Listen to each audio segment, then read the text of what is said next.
Saúdo os amados irmãos e caros ouvintes da Palavra de Deus, com a gloriosa e santa paz do Senhor Jesus. A partir deste momento vamos dar início a um estudo bíblico intitulado ao tema Arrebatamento em 2028. Será que o arrebatamento sucederá em 2028?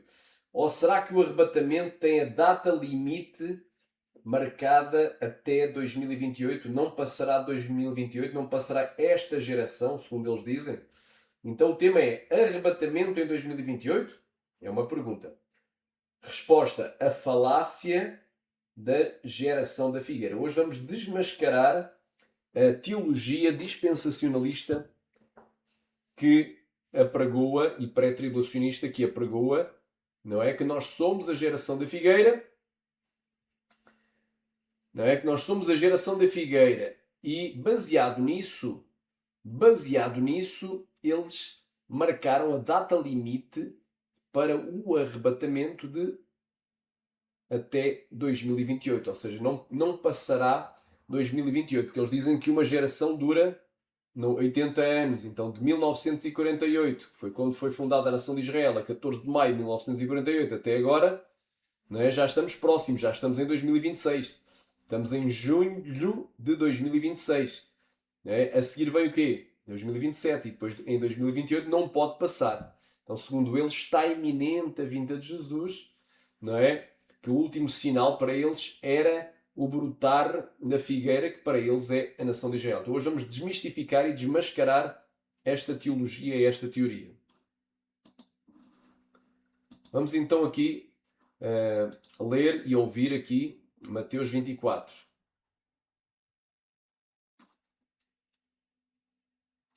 Quem puder, abra a sua Bíblia em Mateus 24.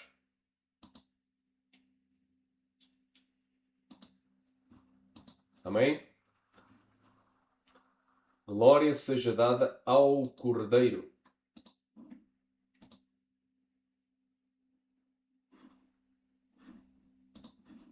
Mateus 24.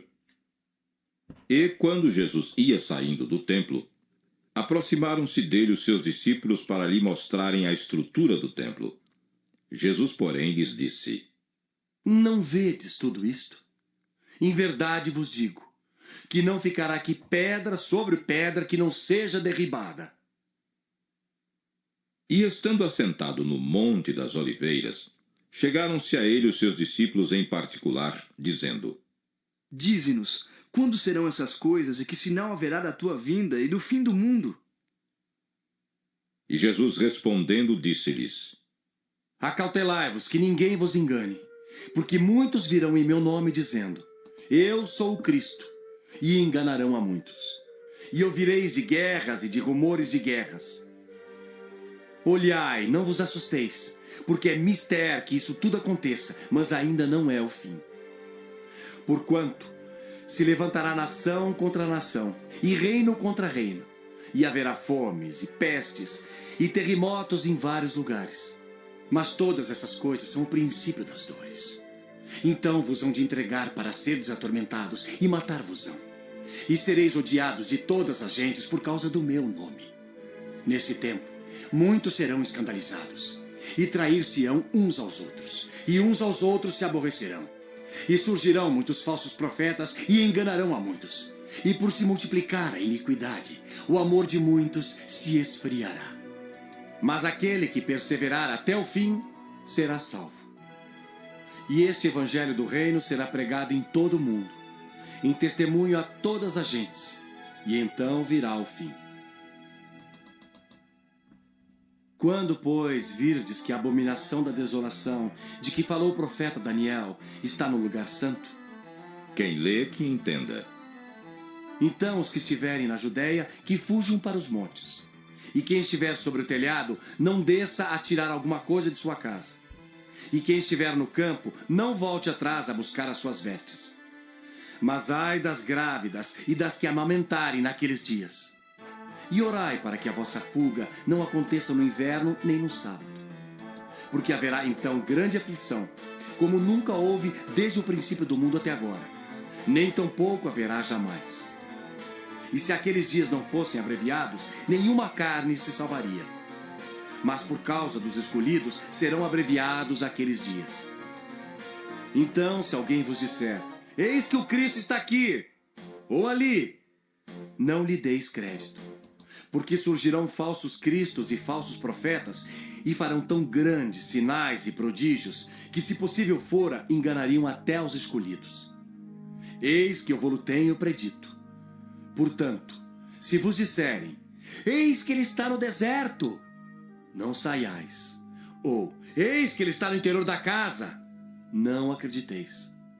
Porque assim como o relâmpago sai do oriente e se mostra até ao ocidente, assim será também a vinda do Filho do Homem. Pois onde estiver o cadáver, aí se ajuntarão as águias. E logo depois da aflição daqueles dias, o sol escurecerá, e a lua não dará sua luz, e as estrelas cairão do céu, e as potências do céu serão abaladas. Então aparecerá no céu o sinal do Filho do Homem. E todas as tribos da terra se lamentarão e verão o Filho do Homem vindo sobre as nuvens do céu com poder e grande glória. E ele enviará os seus anjos com rijo clamor de trombeta, os quais ajuntarão os seus escolhidos desde os quatro ventos, de uma a outra extremidade dos céus. Aprendei, pois, esta parábola da figueira. Quando já os seus ramos se tornam tenros e brotam folhas, sabeis que está próximo o verão. Igualmente, quando virdes todas essas coisas, sabei que ele está próximo às portas. Em verdade vos digo, que não passará esta geração sem que todas essas coisas aconteçam. O céu e a terra passarão, mas as minhas palavras não hão de passar. Amém, meus amados. Glória a Deus. Aleluia, glória seja dada ao Cordeiro. Então hoje nós vamos aqui desmistificar a teoria dispensacionalista de que o arrebatamento não pode ultrapassar a data de 2028, 14 de maio de 2028, ou que o arrebatamento se dará ao máximo até 14 de maio de 2028. Portanto, a falácia da geração da figueira. Amém? Vamos a isto. Vamos ouvir aqui algumas teorias. Vamos ouvir aqui algumas teorias. Jesus disse que esta geração não passaria. E estamos em 2025. Em Mateus... Pronto, quando isto foi feito aqui era 2025, agora já estamos em 2026. Ouve aí. 24, Jesus contou a parábola da figueira. Quando ela brotar, saberemos que o verão está próximo. A figueira na Bíblia representa Israel. E em 1948, após 2000 anos, Israel voltou a ser nação. A figueira brotou. Jesus disse, esta geração não passará. Uma geração bíblica são 70 a 80 anos, segundo Salmos 90. De 1948 até hoje, 77 anos. Terremotos, guerras, fome, falsos profetas, tudo que Jesus falou em Mateus 24 está acontecendo ao mesmo tempo pela primeira vez na história. Não estou marcando data, mas os sinais estão gritando. A figueira já brotou, o verão está às portas. Você está preparado? Salva esse vídeo e compartilha para acordar mais pessoas. O tempo está acabando. Portanto, já ouvimos aqui uma falácia. Vamos agora ouvir o segundo falacioso. Vamos ouvir aqui o Napoleão Falcão. Eu nasci em 1948 e eu completo o ano com Israel. Israel foi declarada nação 14 de maio de 1948. A figueira brotou. Jesus consolida a profecia dizendo, não passará esta geração. Que geração? A geração da figueira. Quantos anos dura uma geração? Se nós colocarmos 80 anos, a Bíblia diz a durabilidade do homem é 70 anos. Mas muitos pela sua robustez chegam a 80 anos e o mais é canseira e enfado. Se é 80 anos, você soma 1948 com 80, dá 2028. 2028. Senhoras e senhores, nós estamos a um passo do arrebatamento da igreja. Eu nasci Portanto, já ouvimos agora as heresias aqui do Napoleão Falcão. Agora vamos então combatê-las. Quem querer diga amém, diga aleluia, diga Deus seja louvado. Vamos então a isto. Quem querer diga aleluia, diga Deus seja louvado.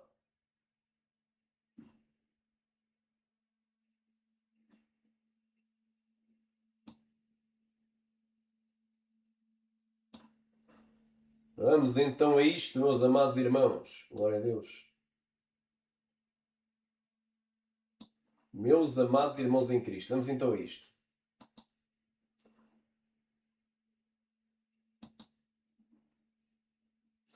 Amém? A pergunta que não cala. A figueira de Mateus 24 é a nação de Israel ou não? Porque eles dizem que a figueira é Israel, ou que a figueira representa Israel. Não é como se a palavra figueira aqui fosse uma palavra simbólica ou metafórica, uma metáfora, que é um objeto que representa ou aponta para outro, neste caso para a nação de Israel, como se isso fosse uma realidade. Será que é real, é verídico, não é? Que a figueira de Mateus 24 é a nação de Israel? Eu creio que não. Amém? Tu já vais entender o porquê. Aleluia. Aleluia. Vamos aqui. Qual é a verdadeira interpretação? Repara que o texto se interpreta dentro do contexto. Perguntaram para Jesus, para Yeshua, qual é o sinal da tua vinda e do fim do mundo? Qual é o sinal da tua parousia, presença, chegada? A mesma palavra usada por Paulo em 1 Tessalonicenses capítulo 4, do 15 ao 17, para se referir ao arrebatamento ou ao arpazo. Não é? Qual é o sinal? Que sinal haverá da tua vinda para o arrebatamento, por outras palavras, para o arpazo, para a nossa reunião com Ele? Aleluia! Qual é o sinal? Jesus disse que não haveria sinais, a vinda dele era iminente? Não. Amém? Quem querer diga glória. Vamos aqui ver o contexto. E quando Yeshua ia saindo do templo, aproximaram-se dele os seus discípulos. Amém? Eu pergunto, quem é que se aproximou de Jesus? Os judeus? Não. Os fariseus? Não. Os saduceus? Não. Os essénios? Não. Os herodianos? Não. Os romanos? Não. Aleluia. Quem é que se aproximou de Jesus? Os seus discípulos. E os seus discípulos, não é? Do grego matetes, aleluia, foram pela primeira vez na cidade de Antioquia chamados de cristãos. Então os discípulos de Jesus são os cristãos. Ramanagai, prai suvia canta lamanaya. Erbacanto lamanaya ramanagai. Oh glória. Olha aí. Olha aí, olha aí. Vamos a isto. Provando aqui na Bíblia. Quem são os discípulos? Não são os judeus. Jesus não estava falando para os judeus. Jesus estava falando para os seus discípulos que foram pela primeira vez na cidade de Antioquia chamados de cristãos. Rocamaia subenévia.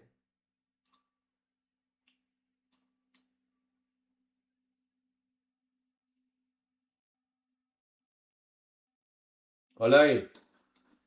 Atos capítulo 11, versículo 26. Vamos ler o contexto, o 25.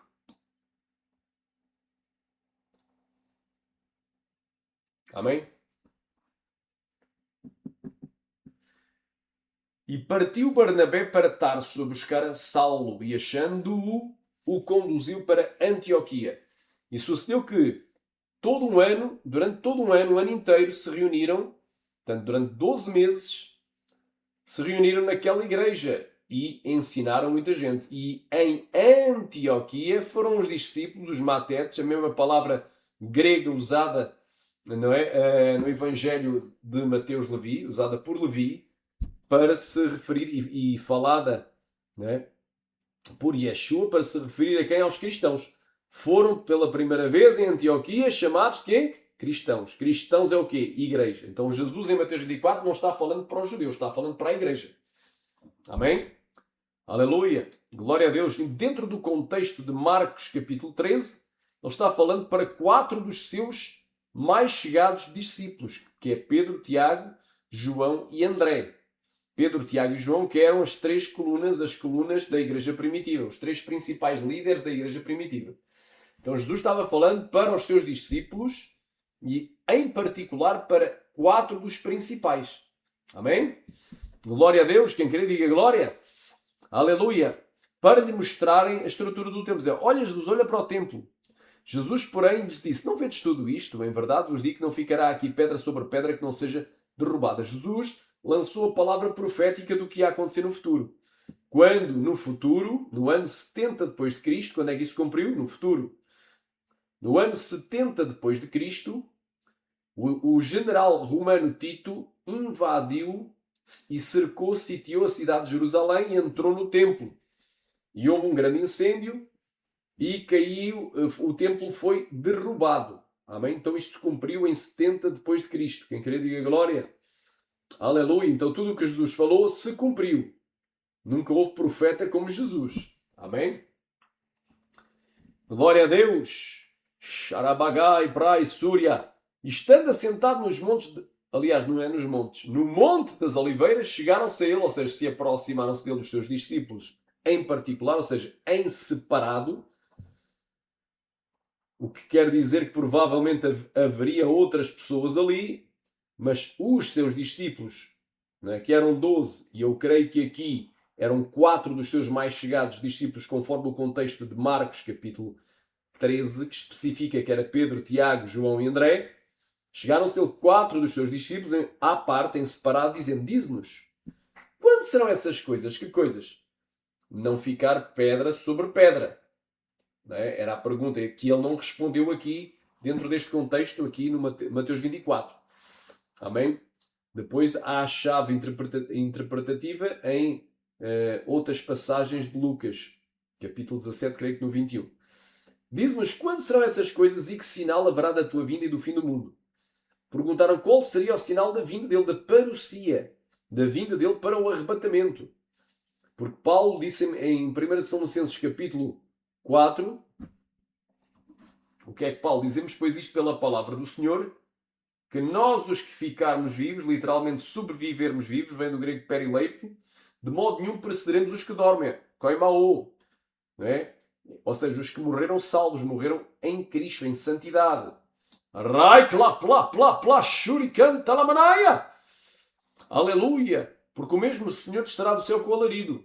Ou seja, com grito e com voz de arcanjo, vai ser estrondoso, e com a trombeta de Deus, que é a trombeta dos últimos dias. E os que morreram em Cristo ressuscitarão primeiro, dar-se-á a primeira ressurreição. E depois nós, depois dessa primeira ressurreição, da qual participam os mártires da tribulação, conforme Apocalipse capítulo 20, do 4 ao 6, depois nós, os que ficarmos vivos, seremos arrebatados à harpa azul, pegados com força, juntamente com eles nas nuvens, a encontrar o Senhor nos ares, e assim estaremos para sempre com o Senhor. Portanto, consolai-vos uns aos outros com estas palavras. Então, repara, Paulo está dizendo que o arpas ou o arrebatamento se dará precisamente na vinda do Senhor, na parousia, na presença, na chegada. Não é? E se o arrebatamento é na vinda, será que esta vinda vem ou não precedida de sinais? Claro que vem precedida de sinais, porque perguntaram para Jesus qual seria o sinal, qual é o sinal da tua vinda. Mesma palavra, da tua parousia e do fim do mundo. E Jesus disse, olha, a minha vinda não vem precedida de sinais. Foi isto que ele disse? Não. Jesus respondendo disse-lhes, acautelai-vos, ninguém vos engane. Porque virão muitos em meu nome dizendo eu sou o Cristo e enganarão a muitos. E ouvireis de guerras e de rumores de guerras. Olhai e não vos assusteis, porque é necessário que tudo isto aconteça, mas ainda não é o fim. Porque quando se levantará nação contra nação. Aleluia. Então o primeiro sinal é a chegada do anticristo. E depois haverá o quê? Ele vai enganar a muitos. Haverá guerras e rumores de guerras. Olhai e não vos assusteis, porque é necessário que tudo isto aconteça, mas ainda não é o fim. Porque quando se levantará nação contra nação e reino contra reino, e haverá, em consequência dessas guerras, não é? Fomes, pestes e terremotos em vários lugares. Mas todas estas coisas são o princípio das dores. Então, depois do princípio das dores, vêm as dores finais de parto, que é a grande tribulação. A 70ª semana de Daniel, capítulo 7, aliás, capítulo 9, versículo 27, que é uma semana de 7 anos, é dividida em 2 partes iguais pela abominação da desolação. E a grande tribulação só começa depois da abominação da desolação. Diz aqui, então vos hão de entregar para a tribulação. literalmente para a tribulação. Seres atormentados, estas duas palavras aqui, é a tradução da palavra grega telipsis, a mesma traduzida por tribulação no versículo 22, 21 e 22. Então vos hão de entregar para a tribulação e matar-vos-ão. Então, depois do princípio das dores, vêm as dores finais do parto, para que depois venha o parto. Jesus venha e remova o alvo da perseguição do anticristo e do falso profeta, das duas bestas apocalípticas que é a igreja. Amém? Então vos hão de entregar para seres atormentados e matar-vos-ão, e sereis odiados de todas as nações por causa do meu nome. Nesse tempo muitos serão escandalizados e trair-se-ão uns aos outros, e uns aos outros se odiarão, e surgirão muitos falsos profetas e enganarão a muitos. E por se multiplicar a iniquidade, o amor de muitos esfriará. Mas o que preservar, aquele que perseverar, permanecer, né, fiel até ao fim, esse será salvo. E este evangelho do reino será pregado em todo o mundo, em testemunha a todas as nações, e então virá o fim. Olha o que é que Jesus disse. Quando, pois, virdes que a abominação da desolação que falou o profeta Daniel está no lugar santo, quem lê entenda. Então os que estiverem na Judeia fujam para os montes. Então, texto dentro do contexto. Porque é que os cristãos vão ser entregues para a tribulação e vão ser mortos e odiados de todas as nações por causa da abominação da desolação. Então, as dores finais do parto, que Jesus descreve como a grande tribulação, só começa depois da abominação da desolação. Porque este verso 15 é explicativo, porque esta expressão, quando, pois, vem do grego otan ou u, que significa quando por este motivo, quando por esta razão, virdes. Então, porquê é que os cristãos vão ser entregues para a tribulação e vão ser mortos e odiados de todas as nações por causa do nome de Yeshua, de Jesus? Por causa da abominação. Então, a meio da semana dá-se a abominação da desolação, que gerará o quê? Uma grande tribulação como nunca houve, nem haverá, contra os escolhidos, que são a igreja. A palavra escolhidos vem do grego eclectos, surge 23 vezes no Novo Testamento e nunca se refere a judeus, povo étnico, ou israelitas, mas sempre a cristãos. Amém? Excetuando as 3 vezes que se refere ao próprio Yeshua, Jesus, o eleito de Deus, e aos anjos eleitos, que é mais uma, as restantes 19 vezes se referem à igreja. Então, diz aqui, quando a gente vir, não é? Porque Pedro, Tiago, João e André não viram a abominação da desolação. Eles eram os discípulos, eles eram a geração do século I, eram a igreja primitiva. Mas a geração dos últimos dias, porque essa palavra geração pode se referir, eu creio aqui no contexto, não uma geração física, mas uma geração espiritual, uma descendência de Jesus, porque nós somos de Cristo, somos cristãos. Os cristãos dos últimos dias verão. Os discípulos do primeiro século não viram o anticristo, nem passaram por uma grande tribulação, pela grande tribulação escatológica. Mas os discípulos dos últimos dias irão ver o anticristo e vão passar pela grande tribulação escatológica, futurística, profética. Amém? Aleluia! Então os que estiverem na Judeia fujam para os montes. E quem estiver no telhado não deixe de tirar alguma coisa da sua casa. E quem estiver no campo não volte atrás a buscar as suas vestes. Mas ai das grávidas e das que amamentarem naqueles dias. E orai para que a vossa fuga, a vossa não diz, a fuga deles, dos judeus. Então isto não, Jesus não estava falando nem com os judeus, povo étnico, nem para os judeus. Estava falando para os discípulos. E fazendo o quê? Uma previsão futurística que os discípulos dos últimos dias, que somos nós, a igreja, veremos. E orai para que a vossa fuga, a fuga de quem? Dos cristãos, não aconteça no inverno nem no sábado. Aleluia! Alguém pode dizer, aqui fala de sábado, não é? Fala de Judeia, é porque a grande tribulação é só para Israel. Não é? É porque esta palavra para os judeus não tem nada a ver. É porque a grande tribulação ela não vai começar em Brasília. Ela não vai começar em São Paulo, nem no Rio de Janeiro, nem em nenhuma das cidades, nem em Belo Horizonte, nem em nenhuma das cidades do Brasil. Ela não vai acontecer em Lisboa, no Porto, em Setúbal, em Faro, nem em Braga, mas ela vai se iniciar. Ela não vai se iniciar na China, nem no Japão, nem no Canadá, nem na África do Sul. Aleluia! Não se vai iniciar em nenhum outro país. Ela inicia-se precisamente, aleluia, na cidade de Jerusalém, no templo que será em breve montado, construído. Ela se iniciará precisamente após a abominação da desolação. Inicia-se no templo de Jerusalém, na região da Judeia, a antiga região da Judeia, uma região romana, e precisamente na nação, a atual nação de Israel. É aí que começa. Só que a grande tribulação é como se seja um mega terremoto que alcança toda a Terra. Quando acontece um terremoto, como por exemplo o terremoto de 1755 que aconteceu em Lisboa, que gerou um grande tsunami, destruiu a cidade de Lisboa. Quando esse terremoto aconteceu, ele se iniciou aonde? No meio do Oceano Atlântico, mas atingiu a costa de Portugal e não só, atingiu, creio que até Espanha e por aí fora. Não é? Da mesma forma, quando vier a Grande Tribulação, ela se inicia, não no Oceano Atlântico, este grande terremoto chamado Grande Tribulação, mas na Judeia. Mas vai alcançar as nações, não vai ser um fenómeno local. Então esta palavra não é para os judeus, apenas escreve onde ele começa.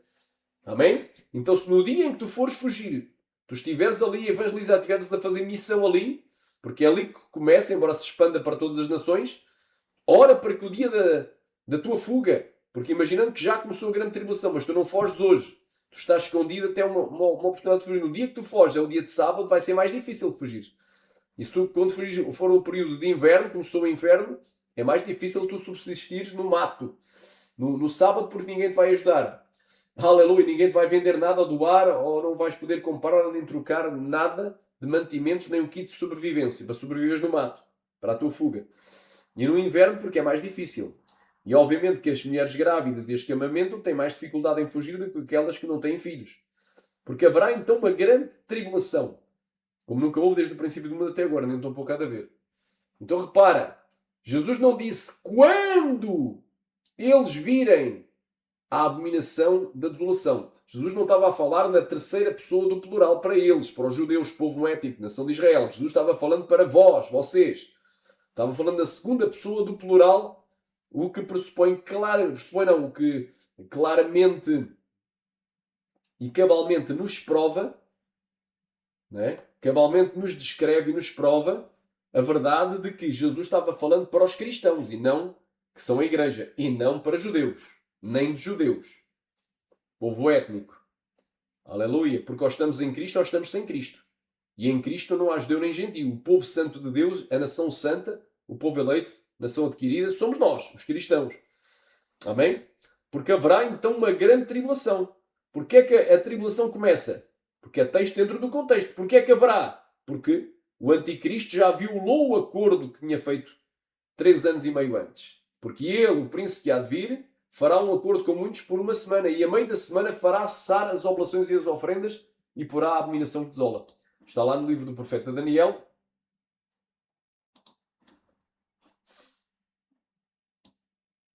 Capítulo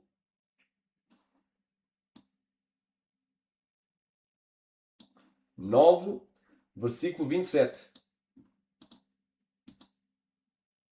E ele, o anticristo, firmará uma aliança com muitos por uma semana, por um período de 7 anos, 2520 dias, e na metade da semana, ao fim de 1260 dias, ao fim de 3 anos e meio, fará cessar o sacrifício e a ofrenda. E sobre a asa das abominações virá o assolador, isto até a consumação, e o que está determinado será derramado sobre o assolador. E Jesus remete para esta profecia registada no livro de Daniel. Disse, quando depois virdes que a abominação da desolação de que falou o profeta Daniel está no lugar santo, que ele entende. Quando é que isto acontece? Precisamente a meio da 70ª semana de Daniel. Vou tentar meter aqui no quadro da escatologia pré-ira, no arrebatamento na visão pré-ira, aliás, o quadro da 70ª semana de Daniel, para tu entenderes. Glória a Deus. O anticristo faz uma aliança com Israel por 7 anos. E a meio, viola o acordo, entra no templo de Deus e se senta no lugar do santo de Deus, querendo parecer o próprio Deus, né? Estabelecendo a abominação da desolação, profanando o templo de Jerusalém. Só então é que haverá então uma grande tribulação. Só depois da abominação é que haverá uma grande tribulação como nunca houve. Então o versículo aqui 21 é explicativo também. Porque é que vão entregar os crentes para a tribulação? Por causa que o anticristo já violou o acordo, já estabeleceu a abominação, a meio da 70ª semana de Daniel. Não é? E porquê é que temos que fugir? Porque depois da abominação, aqui no versículo 21, haverá uma grande tribulação, megatlipsis, como nunca houve, desde o princípio do mundo até agora, nem tão pouco a haver. E se aqueles dias não fossem abreviados, nenhuma carne se salvaria. Aqui não diz nenhuma alma, é carne, ou seja, não havia nenhum cristão vivo até ao dia do arrebatamento. Todos o anticristo iria martirizar todos, iriam todos morrer, ser mártires, iríamos todos ser mártires registados no livro do Apocalipse, capítulo 6, do 9 ao 11. Mas por causa dos escolhidos, por causa daqueles que foram escolhidos para estarem vivos até o dia do arrebatamento, serão abreviados aqueles dias. A palavra abreviado vem do grego kolubu, que quer dizer amputado. Então os dias vão ser entesourados, encurtados pela vinda abrupta, aleluia, e gloriosa de Yeshua nas nuvens do céu com poder e grande glória. Aqui eu meti o sinal de uma tesoura, neste quadro escatológico que eu mesmo elaborei, da 70ª semana de Daniel, na visão pré-ira. Amém? Quem crê diga glória. Arabanda, glória, praia, súbria, kendrebia. Aleluia, glória a Deus. Aramandaia. Saramandagan, durianda, labai, ripia. Aleluia. Aleluia. Aleluia. Então, se alguém vos disser que o Cristo está aqui ou está ali, não os deixe quieto. Se homens como o Napoleão Falcão te disser que Jesus tem a data limite, Jesus tem que vir até a data limite 14 de maio de 2028, não acrediteis. Amém? Porque se marcarem a data, Jesus vem no dia tal, na hora tal, ou encostares Deus à parede e estabeleceres data limite para ele vir, não deis crédito a esses profetas, porque surgirão falsos cristos e falsos profetas que farão tão grandes sinais e prodígios, se possível forem, enganariam até os escolhidos. Eis que eu vos tenho predito. Portanto, quando vos disserem, ou se vos disserem, eis que ele está no deserto, não saiais, eis que ele está ali, ou está aqui no interior de uma casa, não acrediteis. Porque assim como o relâmpago que sai do Oriente e se mostra até o Ocidente, este mostra aqui é algo visível, brilhante, resplendente, mostra, vem do grego falho, que é brilha, cintila, resplandece, faísca, até o Ocidente, assim será também a vinda do Filho do Homem. Porque onde quer que estiver o cadáver, ali se juntarão as águias. Isto é a primeira parábola ou comparação. A parábola do cadáver e do ajuntamento das águias para comer o animal morto no campo. Jesus compara a sua vinda, ou melhor, o arrebatamento, a vinda dele para o arrebatamento, essa união chamada nós com Cristo no arrebatamento, com um animal que morreu e as águias se ajuntam para comer a sua carne. Também quando Jesus vier, aquele que foi morto na cruz do Calvário, vier nas nuvens do céu com poder e glória, nós nos ajuntaremos com ele nos céus e comeremos e participaremos da grande ceia das bodas do Cordeiro. Amém? Então isto aqui é uma comparação. E logo depois da tribulação daqueles dias, quando é que se dará o arrebatamento? É antes? Não, é depois. E logo depois da tribulação daqueles dias, o sol escurecerá e a lua não dará a sua luz, e as estrelas cairão do céu e as potências dos céus serão abaladas. Aqui se cumprirá o sinal profético dos sinais celestiais de Joel, capítulo 2, versículo 31. O sol se converterá em trevas e a lua em sangue antes que venha aquele grande e terrível dia do Senhor. E acontecerá que todo aquele que invocar o nome do Senhor será salvo. Aleluia. Joel 2, 31 e 32. Então aparecerá no céu o sinal do Filho do Homem. Que sinal? Um sinal visível, resplandecente, glorioso. É como um relâmpago que sai do Oriente e se mostra até ao Ocidente. Brilhante. Amém?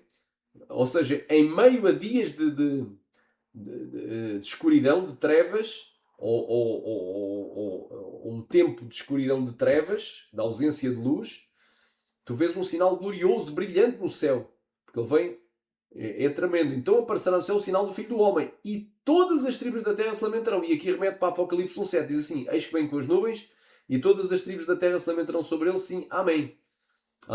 Eis que vem com as nuvens e todo o olho verá. Acho que é optonomai. Todo o olho verá. Vai ser visível a vinda dele para o arrebatamento.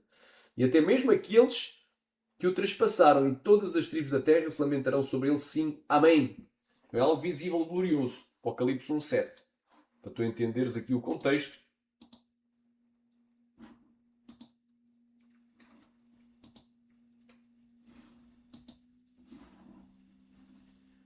Aleluia. Continuando.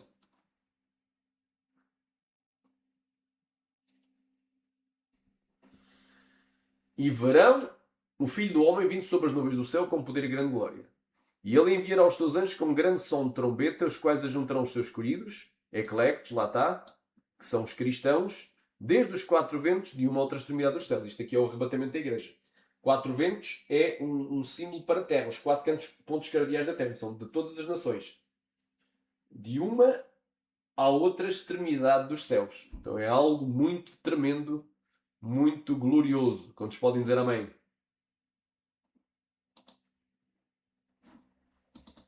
que a palavra eclectos, para não ficar só nas minhas palavras, escolhido ou escolhida, escolhido ou escolhidos, surge 23 vezes no Novo Testamento. Por 3 vezes se refere ao próprio Senhor Jesus Cristo. Está aqui as referências. Uma vez aos anjos eleitos de Deus, aos escolhidos. E 19 vezes se refere a cristãos. 0 vezes se refere a judeus ou israelitas. Então os escolhidos de Mateus 24 são os cristãos. Texto dentro do contexto. A Bíblia se interpretando pela Bíblia e o texto dentro do contexto. Amém? E agora o que é que Jesus está falando a seguir? Aprendei, pois, esta parábola da figueira, esta comparação, uma analogia, uma símile. Quando já parábola da figueira, uma comparação da figueira. O que é uma figueira? É uma árvore. Atenção, uma figueira é uma árvore. Certo? Quando já os seus ramos se tornam tenros e brotam folhas, sabei que está próximo o verão. Agora vem a analogia. Da mesma maneira, ou igualmente, ou da mesma forma, ou do mesmo modo, quando virdes todas estas coisas, que coisas?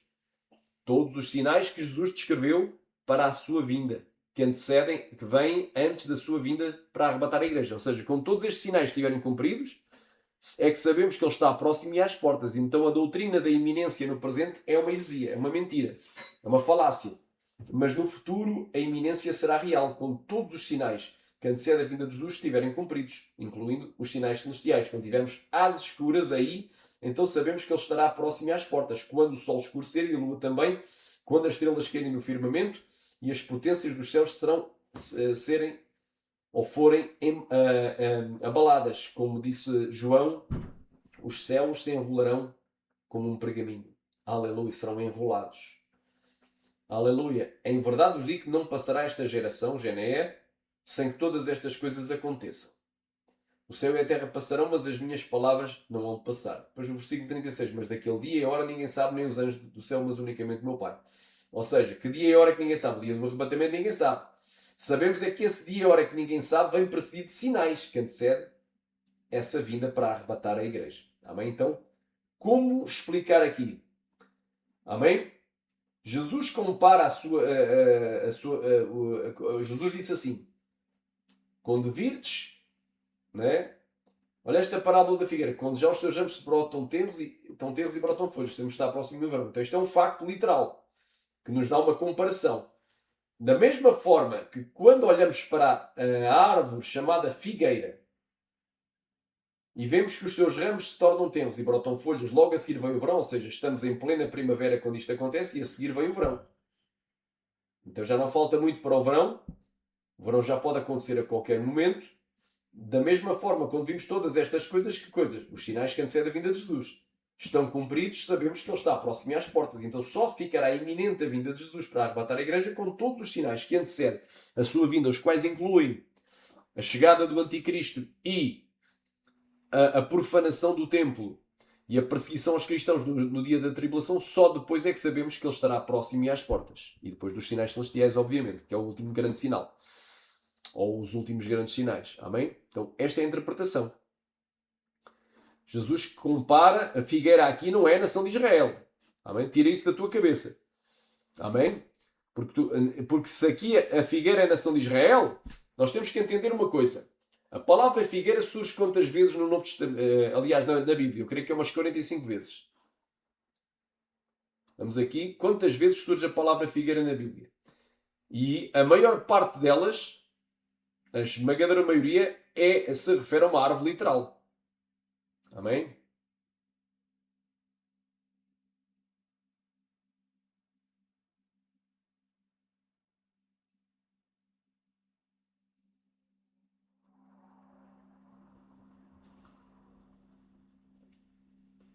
Vamos aqui.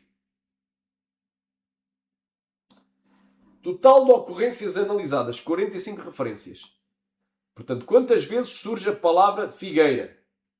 Amém? Quantas vezes surge a palavra figueira na Bíblia? Amém?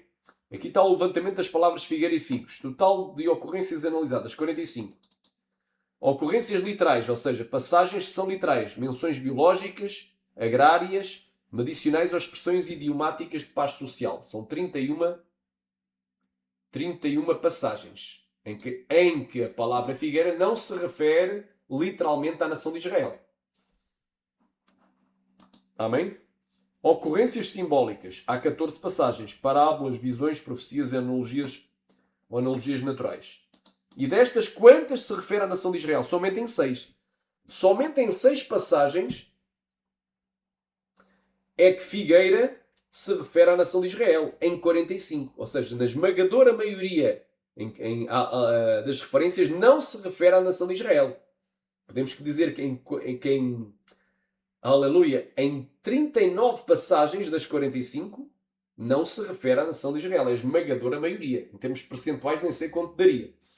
Então, por que razão é que obrigatoriamente Mateus 24, né, tem que se referir à nação de Israel? Não se refere. É que não se refere mesmo. Tu já vais entender o porquê. Porque se a figueira de Mateus 24, né, é a nação de Israel, o que dizer, por exemplo, de uma passagem paralela que se encontra em Lucas? Agora já vais entender aqui o mistério. Alá, Bandaraia Prai Suriacaia. Se ali é o nascimento de Israel, como nação, o brotar das folhas e dos ramos tenrinhos, o que é que se refere em Lucas 21? Porque o texto se interpreta dentro do contexto. Dentro do contexto de uma passagem paralela, porque também é escatológica, é paralela, em Lucas 21 diz assim: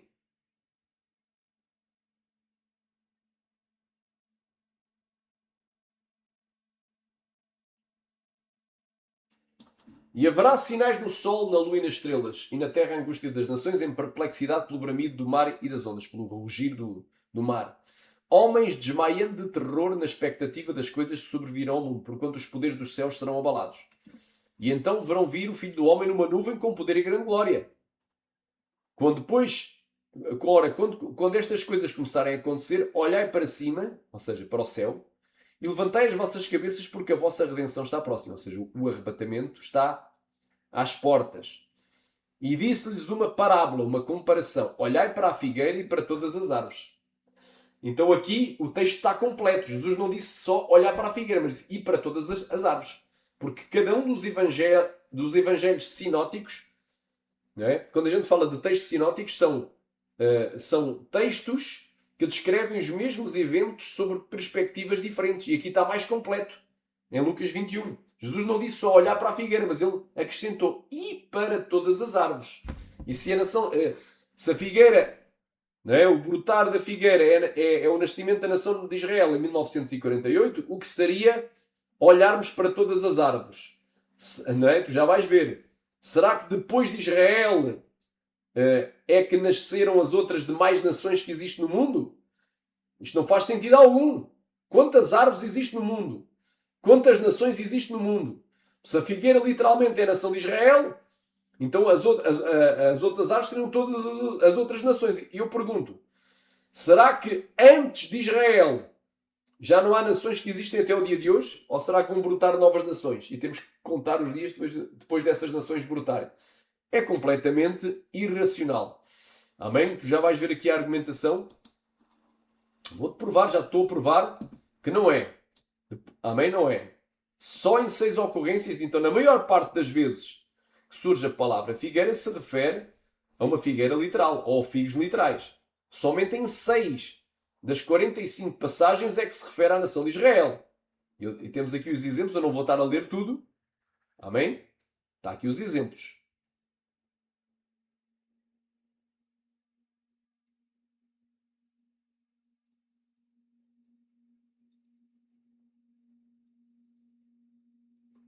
Amém? Olha aí. Quantas nações existem no mundo? Se o brotar da figueira é o nascimento da nação de Israel em 14 de maio de 1940, o que significa o brotar de todas as demais árvores? Já vais ver que não faz sentido. Se figueira é literalmente. Figueira é apenas uma espécie de árvore. Amém? Olha o que é que diz aqui. A resposta depende do critério de reconhecimento internacional, mas os números oficiais consensuais são: quantas nações existem no mundo? 193 nações para quem? Não é? Para a ONU. Não é? Diz aqui, é o número de Estados-membros plenos da Organização das Nações Unidas. ONU. São os países universalmente aceitos. 195 nações é o dado oficial mais utilizado em termos políticos e diplomáticos globais. Este número soma os 193 membros e os 2 Estados observadores permanentes, né, da ONU, o Vaticano, que é a Santa Sé, e a Palestina. Ou 197 a 206 nações, se contarmos com os territórios de reconhecimento parcial ou governos de facto, como Taiwan e o Kosovo. O número sobe para 197. Se olharmos para o Comitê Olímpico Internacional, o censo sobe para 206 devido à inclusão de territórios ultramarinos como Puerto Rico. Então, o máximo, vamos arredondar isto para 200 nações. Né? Será que as árvores também são 200? Ou as espécies de árvores são 200? Só há 200 espécies de árvores? Agora já vais ver aqui que não faz sentido interpretar isto de uma forma repanagachai alegórica, ou figurativa, ou simbólica, ou metafórica, como faz os pré-tribulacionistas. Quantas espécies de árvores existem? O argumento que os países são limitados, mas as árvores são milhares, é validado pelo mais recente censo britânico global publicado na prestigiada revista científica Proceedings of the National Academy of Sciences. Eles dizem que há 73.300 espécies de árvores. Esta é a estimativa científica atual da riqueza total das espécies de árvores do planeta Terra, que seriam até mais ao início, porque tem espécies que o homem foi destruindo, foram-se extinguindo, tanto vegetais como animais. Né? 64.100 espécies catalogadas e 9.200 espécies por descobrir. Então, arredondando isto, né? Arredondando isto, nós poderíamos arredondar isto para 75.000 espécies de árvores. Aproximadamente 75.000 espécies de árvores. Então, será que depois da nação de Israel é que vão sobrotar de todas as outras árvores? São as outras nações? Algo não bate, não é? Será que existe 75.000 nações na face da Terra? Não, existe no máximo 200. Então é isso que eu estou a dizer. Não bate. Amém? Não bate. Porque se a figueira é a nação de Israel, o que seria olhar para o brotar de todas as outras árvores? Então Lucas 21 já derriba por completo esta argumentação. E disse-lhes uma parábola. Olhai para a figueira e para todas as árvores. Quantas espécies de árvores existem? Existem cerca de 75.000. Ruvalá managashéria. Oripalai. Aleluia, glória a Deus. Amém? Se fosse indivíduos, que não é, seria 3,04 trilhões de árvores. Amanta cai valai. Então não faz sentido, isto é uma falácia. Jesus mandou olhar em Lucas 21:29 para a figueira e para todas as outras árvores. O mundo dos homens dividiu-se politicamente apenas em 195 nações reconhecidas. Mas o Deus da criação espalhou pela terra mais de 73.000 espécies de árvores e 3 trilhões de indivíduos vegetais. Dizer que Jesus usou a palavra árvore para um código secreto ou simbólico para a geopolítica de 1948, não é? É apequenar a majestade de uma parábola botânica que usa a biologia natural para avisar a Igreja sobre a proximidade real da parousia, da vinda de Jesus para arrebatar a Igreja. Amém? Isto é apenas uma analogia. Quando todos os sinais estiverem cumpridos, ele estará próximo às portas, de igual modo. Não é? Eis que eu vos ensino uma parábola, uma comparação. Olhai para a figueira, vede quando os seus ramos estão tenros e brotam, sabeis que está próximo o verão. Ou seja, quando na primavera a figueira, e não somente a figueira, mas todas as árvores brotam e dão folhas, isto é literal, logo a seguir vem o verão. Também da mesma forma, quando todos os sinais estiverem cumpridos, sabemos que ele está próximo às portas. Então aqui a figueira de Mateus 24 jamais em tempo algum poderá se referir simbolicamente à nação de Israel, ou representar a nação de Israel. Não é. É mentira. É uma falácia. Então, estar a marcar datas, como fez o Lamartine Pozella, data limite, não é, para o arrebatamento. Lamartine Pozella e também, eu creio que foi até o Napoleão Falcão. Assim é que é, o Napoleão Falcão, e não o Lamartine Pozella. Estar a marcar a data do arrebatamento, data limite até 2028, né, que agora está iminente, que este era o sinal que faltava. Quando os sinais verdadeiros eles não leem. Estão lá em Mateus 24, que inclui o anticristo e a grande perseguição contra os escolhidos, a grande tribulação. Isso aí eles não falam. Mas o falso sinal, que é Claro que para que se cumprisse também Mateus 24, não é? E o livro de Daniel, a nação de Israel tinha que ser uma nação independente. E a cidade de Jerusalém estar conquistada, estar na posse dos israelitas. Isso teria que se cumprir, mas isso é anterior aos sinais que antecedem a última vida escatológicos que estão mencionados em Mateus 24. Isso também teria que se cumprir. E não é o último sinal da nação de Israel. Mas é anterior aos sinais de Mateus 24. Então é uma falácia, não é? Dizer, não é, que a figueira já brotou, então agora é iminente, não falta mais nada. É mentira. E o pai da mentira é o Satanás. Amém? Então o argumento falacioso, estou desmascarando aqui a falácia da geração da figueira. Então, um argumento falacioso. Não é? Agora a pergunta que eu te faço é o seguinte, porque está aqui as ocorrências em que aparece figueira. Não é?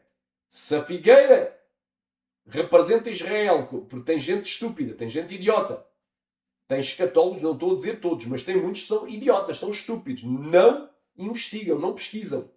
Dizem que a figueira representa Israel. Aí representa. Então, se a figueira de Mateus 24 representa Israel, então a figueira de Gênesis 3:7 também representa Israel.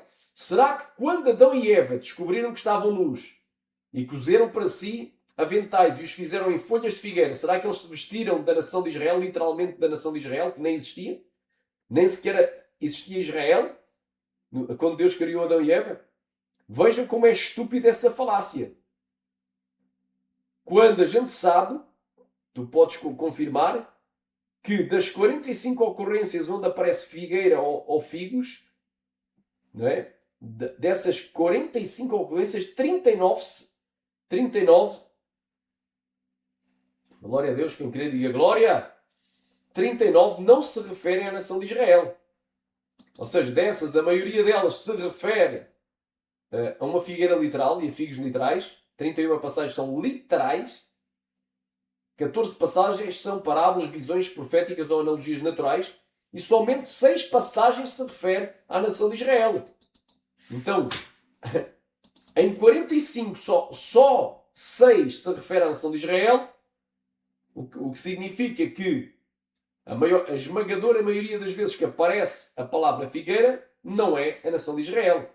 Porque é isso que eu te vou dizer. Se em Mateus 24 se refere à nação de Israel, o brotar da figueira, então se isso é uma figueira, se essa figueira não é literal, mas é a nação de Israel, então também em Gênesis, também Adão e Eva não se vestiram de folhas de figueira literal, mas da nação de Israel. O que seria um absurdo completo. Quem queria diga glória quando a nação de Israel nem existia. Então é isso que eu estou-te a dizer. Então cuidado com esse argumento falacioso, não é? Pré-tribulacional e dispensacionalista. Então estou-te aqui a provar. Hoje nós destruímos a falácia de que a figueira de Mateus 24 é a nação de Israel e o brotar da figueira foi precisamente a inauguração da nação de Israel, não é? Quando ela foi constituída nação, ou a constituição dessa nação, em 14 de maio de 1948. Não se refere a isso, refere-se a uma árvore literal que brota e dá ramos tenrinhos na primavera e que por essa comparação nós deduzimos que a seguir vem o verão. Também da mesma forma, com todos os sinais que antecedem a vinda de Jesus estiverem cumpridos, sabemos que ele está próximo e às portas. Então até que o Senhor falou, glória seja dada ao Cordeiro. Quem não aceitou Jesus, aceita hoje. Quem está desviado, reconcilia. Aleluia. Deus quer te salvar. Repanaia séria. Ruvalamanagashaia. Aleluia. Jesus te ama. Amém? E quer te salvar. Glória a Deus. Então, e quem aprendeu a errar de escatologia, aprende no canal que ensina certo. Que é este. Não é o único, mas é um dos que ensina certo. Que Deus em Cristo te abençoe.